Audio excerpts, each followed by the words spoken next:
We're here with Stark County Commissioner Richard Regula, and the topic of today is the discovery by the Ohio EPA back on April 13th of a mud materials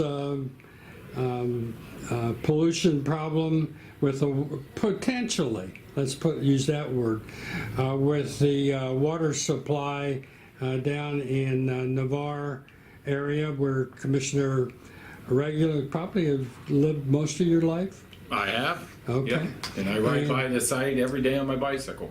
Okay. That's the section of the canal I ride. And so we're here today to ask Commissioner Regula how things have changed from the discovery date till today. Is the problem resolved from your standpoint? No, it's far from resolved. They're in the cleanup process now. When the initial drilling mud spill was found, I guess you would say, they thought it was about 2 million gallons of drilling mud. And the drilling mud is used when they're boring underneath the Tuscarawas River. They create like a 46-inch hole and fill it up with this drilling mud. And drilling mud is water and bentene, I believe it's called. It's like a clay-like substance. And that holds the hole open so they can drag the pipe through. What happened was there was a day when the river was way up. It was up over its banks. They were drilling, they were drilling underneath the Tuscarawas River, and there was a blowhole that went up, and the mud came out and underneath the water of the existing Tuscarawas River. And then when the water went down, the drilling mud was there. And basically, it could potentially smother about 6.5 acres of wetland in right there along the Tuscarawas River. And that was a concern, and I think that's when the EPA was notified. You got to understand, the rover is strictly, under my understanding, under the. This is called the Rover Pipeline Project. Rover, yeah, it's Energy Transfer is the parent company, but and they're putting pipes in to transportation for natural gas to a lot of areas in the Midwest. Yes, Rover is building a dual 42-inch pipeline that runs from Cadiz through the southern part of Stark County, all the way up into Michigan, and all the way to Canada. There's going to be various users, people that will tap into it along the way. Some of it is going to go for export eventually once it gets to Canada. So it's a major pipeline. There's no question about it. All the pipe that people might have saw sitting over in Massillon in the old Republic Steel site, there's 720 miles of 42-inch pipe there, and all the equipment that needs to be moved in to put it in the ground. It's a $4.2 billion project. It's been talked about for basically the past 3 years. They had to go through the Federal Energy Regulatory Commission to get their permit to install the pipe. And that's what they're in the process of doing now. There's 13,000 people working on that Rover pipeline. There's a lot of them that are staying here in Stark County. A lot of them stay out of Clays Park, the recreational area. Canal Fulton area. Mm-hmm. Yeah, so Rover is the parent company, and to be honest with you, Martin, we were not happy. We were very, very concerned. We've had some issues with Rover when it comes to pulling their road use maintenance. When you say we, you speaking for the commissioners? No, I'm just speaking for myself as and your neighbors down there. Yes, in the as a Bethlehem Township resident, we need to preserve all the wetlands that we possibly can. And you did serve as Bethlehem Township trustee for a while. Okay. I did, and I served. So you're in touch with the folks. Absolutely, absolutely, and then as the whole cleanup process, and the roads that they're bringing all these trucks in to get to clean it up, they're basically cleaning it up by hand, and it's a big site, and the cleanup has been going for probably about 4 months now, 3 to 4 months, and to me it came to a head when about 2 weeks ago, about a month ago, the EPA was notified that thought that there was traces of diesel fuel in the drilling mud. They were taking the drilling mud out, disposing of it at the quarry in Boaster's quarry over in Massillon, and then they supposedly got an anonymous tip that there was diesel fuel in. So the EPA came in, started doing some sampling at the site itself, and did some sampling at, I believe at the quarry, and they did find small traces of diesel fuel, and that all of a sudden made it a hazardous waste spill, not just a regular old drilling mud spill. So before that finding, folks weren't all that concerned in terms of what was in the mud. No, they weren't, because they were told it was just drilling mud, and drilling mud is. And what a chemical that they put in it that apparently residents didn't feel was a threat at all. Yeah, no, benzene is used in to line ponds, to line landfills. It's just basically a clay type substance. Okay. That once it sets up, it doesn't permeate, and that's the concern. Is that it on a wetland is basically like a sponge that soaks in and filters out the water as it goes down into the ground supply.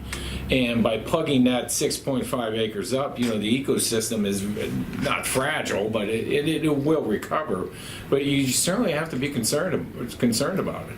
Now, of course, this is a hot issue with the City of Canton government because of they have the Sugar Creek well field down there. Where is that exactly located in the township? The well field is actually located across 212, so it's in Tuscarawas County. Okay. It's right on 212 and 21. That's where all their wellheads are. I get it. As the crow flies, it's probably mile and a half from where this accident happened. And the accident happened in Stark County, correct? Yes, in Bethlehem Township. Right. Yeah, it's right along the towpath trail. Is there any threat to a lot of well water? I mean, is that the only water in Bethlehem Township, or does DeMar have its own water supply, centralized? Navarre has their own water supply. Okay, where do they get that from? They've got the wells right there right north of the county farm. Okay, and then of course the residents have wells. No, I'll take that back. Navarre's wellheads are in Navarre off of Worcester Street. Okay. And then they've got a water tower right there by the county farm, and they're constructing a new tower on the old county farm. I see. So that I don't think it's so much a concern for Navarre, but it's a concern for the Canton, because the Canton is south of where the incident. How about township residents with their residential wells? They're going to be monitored now. Now that's in a very rural area. There's one. There's the one farmhouse that's right next to it, Right. and so I'm certainly the EPA is going to monitor their wells. And the question is, who's going to monitor this thing long term? Is it going to be the Ohio EPA? Is it going to be FERC, which is the Federal Energy Regulatory Commission? The county, the township. We have no authority over anything that is involved in these pipelines. Yeah. Stark County now does have a water providing function. Is that correct?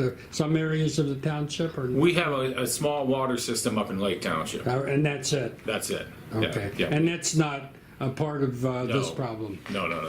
Okay, No. but Aqua Ohio. which is a private enterprise, Yep.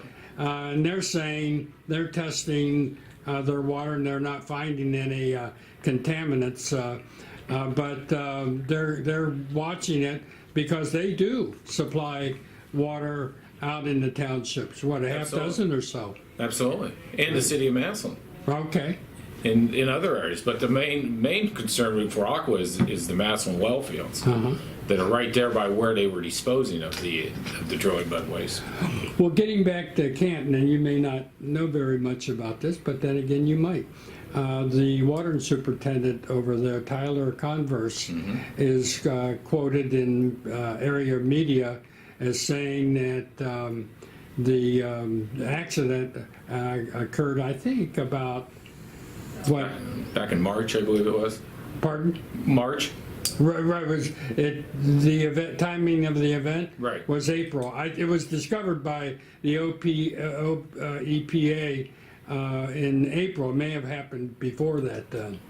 Well, I don't know. I think Rover notified them once they found out, once water went down. Immediately? I believe so. Okay. So that must have been right around April 13th. But Converse is saying that for that accident spill, with the EPA says that they've detected small amounts of diesel fuel in there. He says it'd take 6 to 9 months to migrate to the Sugar Creek well field.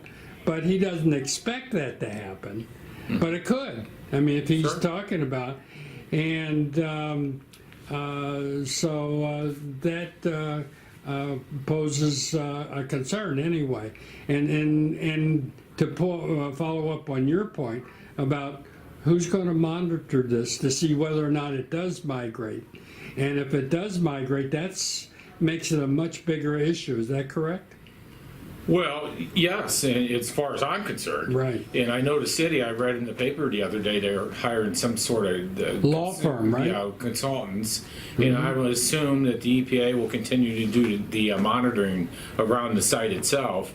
But it's going to be who's going to ultimately sign off on the cleanup, whether that's going to be Ohio EPA, whether it's going to be FERC, or who, and then who's going to come back a year from now. I've heard anywhere from 10 to 20 years for this thing to completely recover. Now, Really? Mother Nature has a way of healing itself, and I'm assuming once they, and get all that mud out of there and get it disposed of properly, that the wetland will restore itself in time. Mm-hmm. But it's just going to be a matter of who's going to go in once a year and check and see if everything's come back to its natural state.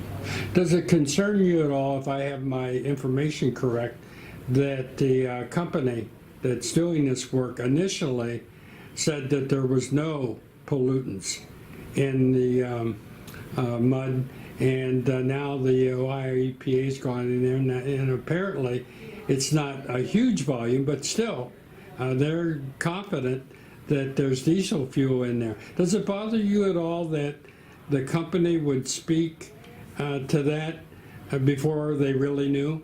Absolutely.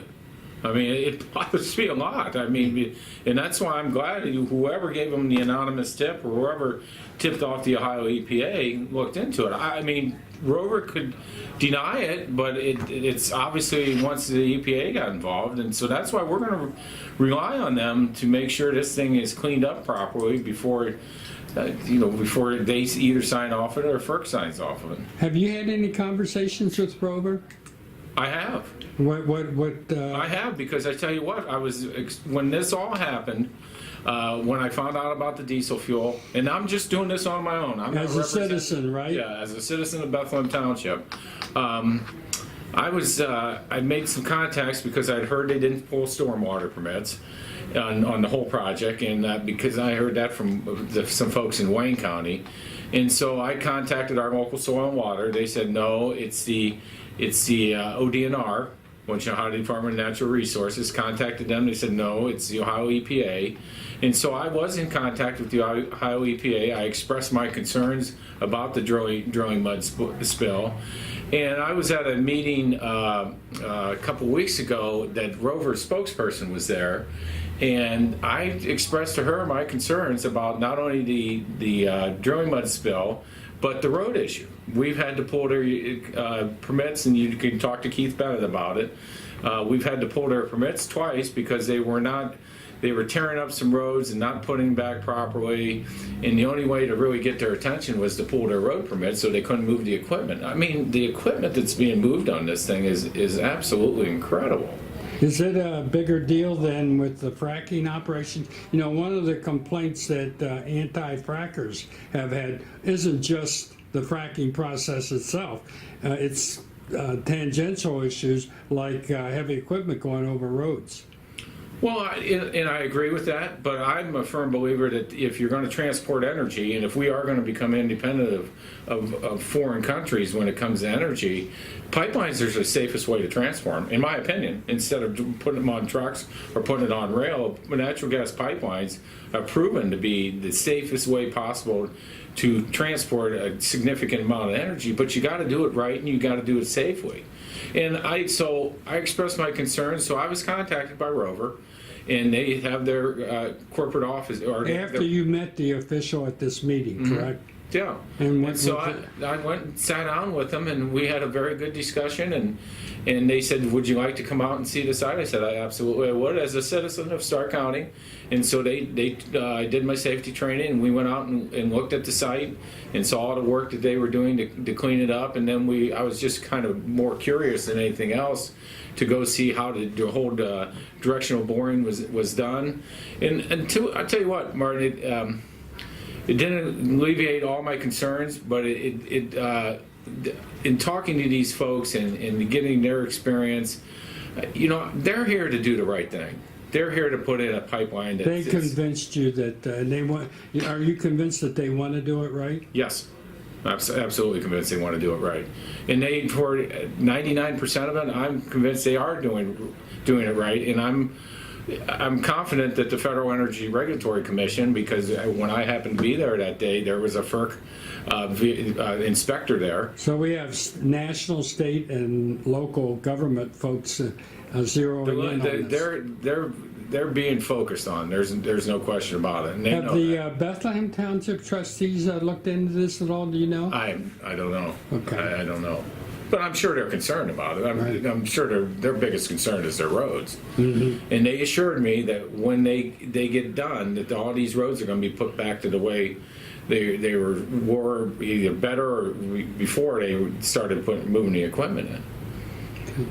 What level official from Rover did you talk to? I talked to a project manager. Project manager, so somebody that has the ear of the executive levels of the company? I'm sure he does, because he's the project manager. Okay. Yeah. Okay.